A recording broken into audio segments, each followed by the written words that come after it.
Bonsoir à tous et bienvenue dans votre journal. Dans l'actualité ce vendredi à Paris, le vice-président ivoirien a échangé avec de hautes personnalités, au nombre desquelles le président du FIDA, le PDG de TV5 Monde et la directrice exécutive de l'UNICEF. Tiemoko Meilier a accordé ses audiences en marge de la 4e édition du sommet Nutrition for Growth. Depuis plusieurs années, les ventes soldes sont pratiquées en Côte d'Ivoire sur 2 périodes, du 1er au 31 mars et du 1er au 31 août. Cette année encore, nombreux sont les commerces qui ont pratiqué la première période de soldes. Nous sommes allés faire le constat de l'engouement qu'elle suscite. Dans quelques jours, c'est la fin du Ramadan. Les musulmans vont donc célébrer l'Aïd el-Fitr. À l'approche de la fête, les commerçants et autres entrepreneurs sont débordés par les commandes. Le constat à suivre dans cette édition. Voilà pour le sommaire, vous suivez le 19h50 et vous faites toujours bien. Ce vendredi, l'agenda du vice-président était particulièrement chargé. En marge de la 4e édition du sommet Nutrition for Growth qui se tient à Paris, Tiemoko Meilier a échangé avec de hautes personnalités. Ce sont entre autres le président du FIDA, le PDG de TV5 Monde et la directrice exécutive de l'UNICEF. C'est ce que nous montre Pierre Dipomela. Le sommet sur la nutrition pour la croissance à Paris a refermé ses portes après 2 jours de travaux.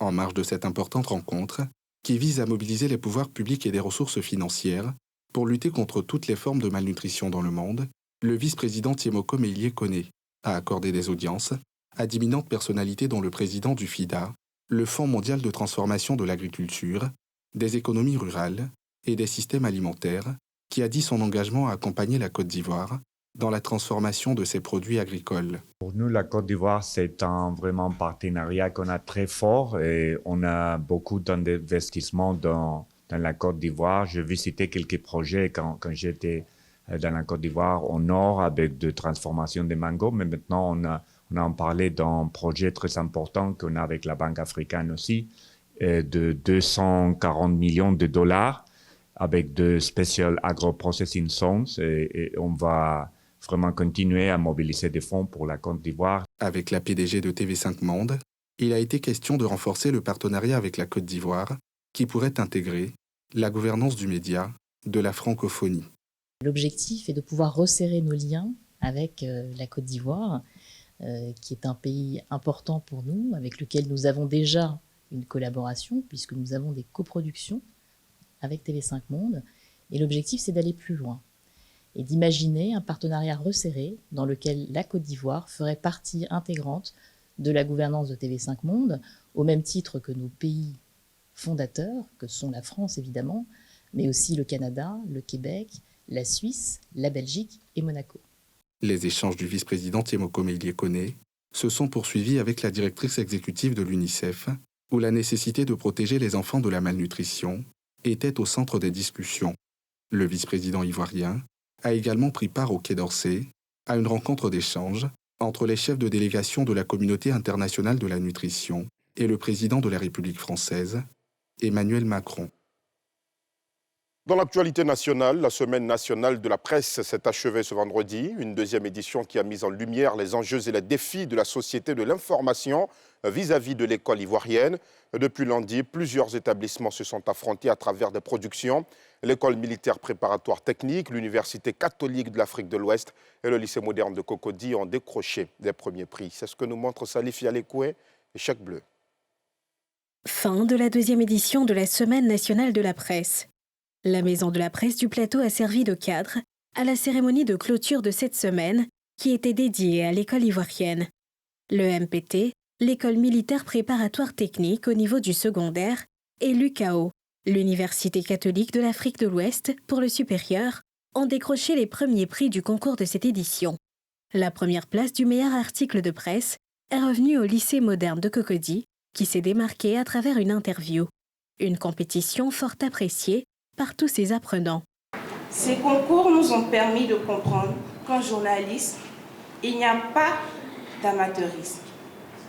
Le journaliste, c'est celui qui va à la source de l'information, la recoupe, la traite et la diffuse dans le respect des règles de sa profession. Pour sa part, le premier responsable de l'ANP, l'Autorité nationale de la presse, s'est félicité du succès de cette 2e édition qui augure de bonnes perspectives. Je suis particulièrement heureux de constater l'intérêt et l'engagement des élèves et des étudiants Donc, participer activement aux différentes activités proposées, mais également satisfaire de la qualité des débats et de la diversité des intervenants, ce qui a permis d'enrichir nos perspectives et de renforcer notre engagement envers un journalisme de qualité. Le représentant du ministre de la Communication a de son côté insisté sur la nécessité de promouvoir cette activité sur toute l'étendue du territoire national. Plusieurs activités de sensibilisation à la bonne utilisation des réseaux sociaux dans les lycées, collèges et établissements supérieurs ont meublé cette activité. Vous n'avez plus assez de temps pour bénéficier des soldes dans les boutiques. La première semaine prend fin ce lundi 31 mars. En attendant, l'effervescence était-elle au rendez-vous dans les boutiques à 3 jours de la fin des ventes soldes? La réponse dans ce sujet de Nadia Edja et Eric Kimou. Dès l'entrée dans cette boutique de vêtements, l'affiche des soldes est bien visible. Comme chaque année, l'enseigne a décidé de se soumettre à cette pratique commerciale, ouverte pour la première période, du 1er au 31 mars. Ici, les premiers jours de solde démarrent par une vente privée, où le client est amené à présenter une carte de fidélité, disponible gratuitement à la caisse, avant de bénéficier des réductions affichées. Ça a commencé depuis le début du mois. Elle a duré une semaine. Et à partir de la deuxième semaine, nous sommes passés à la vague 1. À la vague 1, nous avons 30%, 50% et 70%. À la vague 3, disons la vague 2 chez nous, nous avons avec la carte de fidélité, moins 20% supplémentaires sur les articles soldés. C'est-à-dire les articles à la vague 1 qui étaient de 30% sont passés à 50%. Les articles de 50% avec la carte de fidélité sont passés à 70%. Une stratégie qui fonctionne bien et permet non seulement de fidéliser les nouveaux clients, mais aussi écouler le maximum d'articles. En mars et en août, nous avons des soldes, donc ils le savent. Donc ils accourent la première semaine, deuxième semaine et puis jusqu'en fin de période.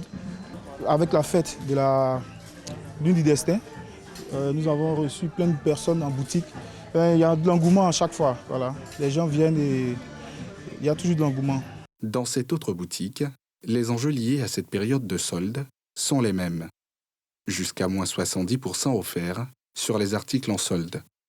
Afin d'atteindre les résultats escomptés, pendant ce mois de déstockage, la communication est accentuée. Ça nous permet de se faire connaître, vider le stock et puis on prend de nouveau pour venir.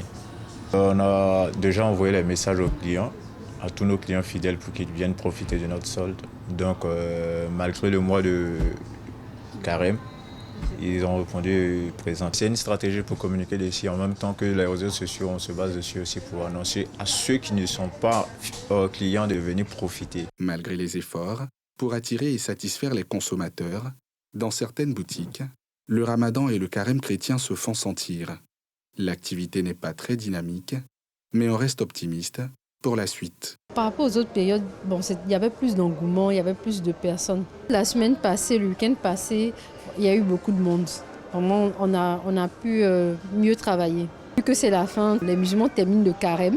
Et donc, là, ils vont habiller les enfants, ils vont s'habiller. Donc, on les attend dans nos magasins. Si les boutiques saluent cette occasion de faire le vide de leur stock, du côté des clients, on s'habitue progressivement à ces ventes qui permettent de faire de bonnes affaires. On a plein de publicités qui passent sur les chaînes, qui annoncent les soldes. Donc comme j'ai l'habitude de venir acheter des articles ici, histoire de profiter de la réduction des prix pour avoir de beaux articles. Les réductions sont, on va dire, abordables, même si on pouvait faire plus, ça allait nous arranger en tant que consommateurs. Mais c'est pas mal pour nous qui avons l'habitude de connaître à peu près la fourchette des prix. Je vois qu'il y a vraiment des réductions qui sont appliquées. Je suis venue par rapport aux soldes, je suis venue voir un peu les articles soldés. Et j'ai trouvé un polo pour mon chéri. Il était remisé à 50%. Vraiment, j'ai aimé, la qualité est très bonne. Quand il y a les soldes, ils m'envoient les messages pour les articles remisés, tout. Donc, quand j'ai reçu mon message, j'étais un peu occupée. Voilà pourquoi je suis passée aujourd'hui. Initialement prévue pour le 31 mars, la première période réglementaire des ventes soldes a été reportée au 6 avril. L'information a été donnée par le ministère du Commerce et de l'Industrie à travers un communiqué publié ce 28 mars. En marge de la Journée mondiale du consommateur, le Conseil des consommateurs d'Abidjan a initié ce vendredi un panel d'information et d'échange dénommé le Rendez-vous des consommateurs d'Abidjan. Il s'agit d'aborder différentes problématiques auxquelles sont confrontés des consommateurs pour proposer des pistes de solutions. L'événement, vous allez le voir, s'est tenu dans la commune de Yopougon sous le regard de Nikema Moussa et Tanguy Konan. Le Rendez-vous des consommateurs d'Abidjan, une initiative du Conseil des consommateurs du district d'Abidjan qui se tient en marge de la Journée mondiale et qui vise à promouvoir les droits et intérêts des consommateurs. Cette activité a pour objectif de former les consommateurs sur leurs droits et leurs devoirs, et de les éduquer et de faire en sorte aussi que tous les maux qui minent la société, qui minent les consommateurs, surtout concernant la cherté de la vie, pour que les consommateurs posent les questions qu'il faut pour trouver des solutions qu'il faut pour le bien-être des consommateurs. Parce que notre objectif, c'est la défense des droits, mais surtout la protection des intérêts des consommateurs. Rencontre est une occasion unique pour échanger et partager nos préoccupations et surtout trouver ensemble des solutions innovantes pour promouvoir un meilleur environnement des consommateurs pour tous. Un cadre d'information et d'échange accordé aux participants. J'ai appris que nous, les consommateurs, on peut se plaindre et aujourd'hui, j'ai appris ça.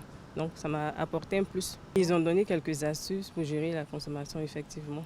Voilà, concernant les frigos, les ampoules et les climatiseurs. C'est d'avoir plus d'informations en vue de transmettre cela à nos populations sur la consommation de l'électricité et sur les attitudes à adopter quand nous sommes face à des situations un peu complexes. Nous savons que désormais, nous devons plus ou moins éviter d'exposer les câbles d'électricité aux abords de nos maisons et conseiller à nos enfants de ne pas jouer sous les hautes tensions pour des raisons de sécurité. Le Rendez-vous des consommateurs est initié de manière hebdomadaire dans chaque commune du district d'Abidjan et permet au Conseil d'aborder différentes problématiques auxquelles sont confrontés les consommateurs. Certaines informations publiées sur les réseaux sociaux tôt ce matin indiquaient une baisse du prix du riz. La rédaction de NCI News est à même de vous confirmer l'information ce soir, après avoir joint par téléphone l'un des acteurs clés de ce secteur. Écoutez ses explications dans ce compte-rendu de Nadia Edja et Eric Kimo. C'est une bonne nouvelle pour les consommateurs. Le prix du riz est en baisse. Une situation qui s'explique principalement par la levée de l'embargo imposé par l'Inde, comme le confirme cet opérateur économique joint par téléphone. Nous connaissons une baisse progressive des prix du riz sur le marché ivoirien. Et cette réduction de prix elle est progressive depuis le début du mois de Ramadan. Ce qui peut justifier cette réduction de prix, il y a plusieurs raisons. La première, c'est que l'Inde a libéré les stocks. Donc nous avons connu beaucoup de riz qui sont arrivés sur le marché ivoirien. Donc à présent, l'offre est supérieure à la demande. Donc ce qui obligatoirement va influencer les prix sur le marché. Et le montant de la réduction varie de 500 000 francs jusqu'à 2000 francs en fonction des qualités, des variétés de riz. Que ce soit les riz 5%, les riz 25% et parfois même les riz parfumés. Selon lui, cette réduction est généralisée à toutes les variétés de riz. À l'instar de la Côte d'Ivoire, d'autres pays de la sous-région ressentent la réduction du prix de cette céréale qui fait partie des produits alimentaires de grande consommation. Dans le registre politique, ce mercredi, Jean-Louis Bion était à Yopougon auprès des femmes des quartiers Jesco et Nouveau Quartier. À chacune des communautés visitées, il a réaffirmé sa volonté d'apporter sa pierre au développement du pays. Les femmes rencontrées ont aussi exprimé à l'homme politique leurs différentes préoccupations sous le regard de Nikema Moussa. Jesco, commune de Yopougon. Sur le terrain, Jean-Louis Bion, reçu par les femmes du quartier. Dans les échanges, les femmes ne manquent pas de lui adresser leurs préoccupations avant de lui assurer leur soutien. Est-ce normal que les mamans du président Jean-Louis Bion vendent dans un marché non couvert à même le sol sous le soleil? Est-ce normal que les jeunes frères de monsieur le président Jean-Louis Bion de Jesco n'arrivent pas à trouver du travail après leurs études, ni même à trouver un financement pour monter eux-mêmes même leurs affaires.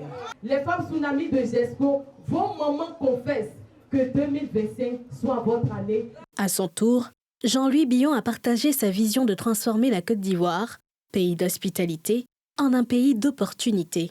Il ne faut pas que la Côte d'Ivoire soit seulement une terre d'espérance. Ça doit être une terre d'opportunité. Et que quand vos enfants finissent l'école, ils aient l'opportunité de trouver un travail. Et que quand un jeune veut monter son affaire, il puisse avoir accès au financement. Toutes ces problématiques que vous avez évoquées, c'est pour ça que je me bats. Après GESCO, Jean-Louis Billon s'est ensuite rendu au nouveau quartier, toujours à Yopougon, à la rencontre des présidentes des femmes. Le ministre Billon a réitéré son engagement pour construire la Côte d'Ivoire. Je viens pour améliorer, changer les choses positivement. Il faut qu'une nouvelle génération arrive pour gérer la Côte d'Ivoire. Les anciens ont fait ce qu'ils ont pu. Il est temps pour eux de se retirer et de passer la main à une nouvelle génération. Battez-vous pour moi, faites en sorte que je puisse gagner. Parce qu'il faut gagner l'élection pour qu'on puisse changer les choses. Et moi, je veux changer les choses positivement. Voilà. À GESCO, comme au nouveau quartier, l'invité du jour a fait des dons aux communautés musulmanes et chrétiennes. Il a invité les différentes populations à prendre une part active dans le processus électoral en cours et à la marche vers le développement de la Côte d'Ivoire. Nous vous le disions en titre, la fin du ramadan approche à grands pas et déjà les couturiers et autres commerçants ne tiennent plus sous le poids des commandes. Certains sont même obligés de veiller dans leurs ateliers. Dans les communes de Trècheville, Cocody et Abobo, l'effervescence est à son comble. Certains entrepreneurs, vous allez le voir, profitent de l'occasion pour rénover leurs différentes enseignes. Le sujet de Faltia Koulibaly a été filmé par Joseph Zécré. Dans la commune de Trècheville, au cœur de la rue 38, avenue 18, Morrison est un couturier bien connu. Autrefois installé à l'intérieur du pays, il a su imposer son savoir-faire dans la capitale économique ivoirienne. À l'approche de la fête, sa boutique est en effervescence. Des clients affluent pour s'offrir des ensembles aux coupes raffinées qui font sa renommée. Morrison, avec son sens du détail, semble avoir trouvé la formule du succès. Avec ces boubous-là, je préfère ce qui est dit après. Parce qu'avec les rendez-vous des tailleurs, vraiment, ça ne me rassure jamais.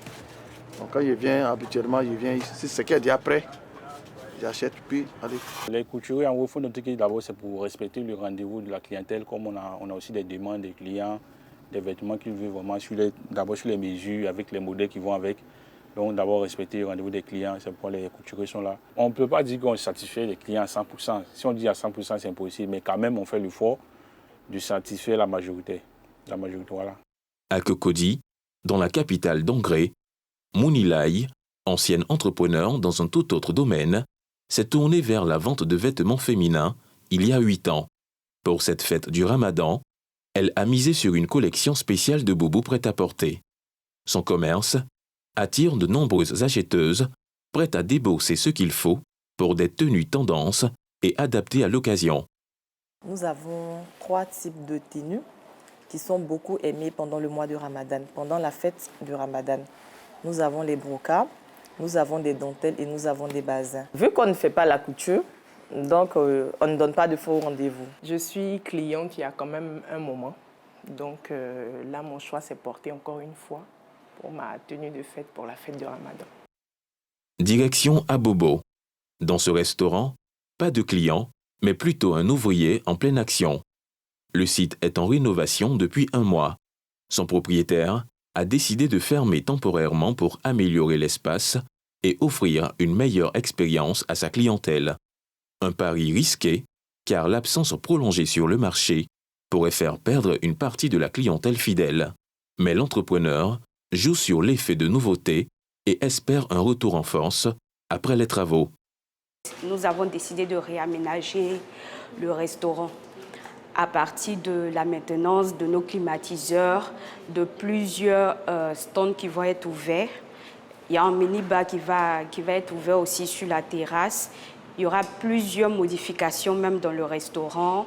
Il y aura les menus qui seront revisités. À quelques jours de la fête, l'effervescence atteint son sommet.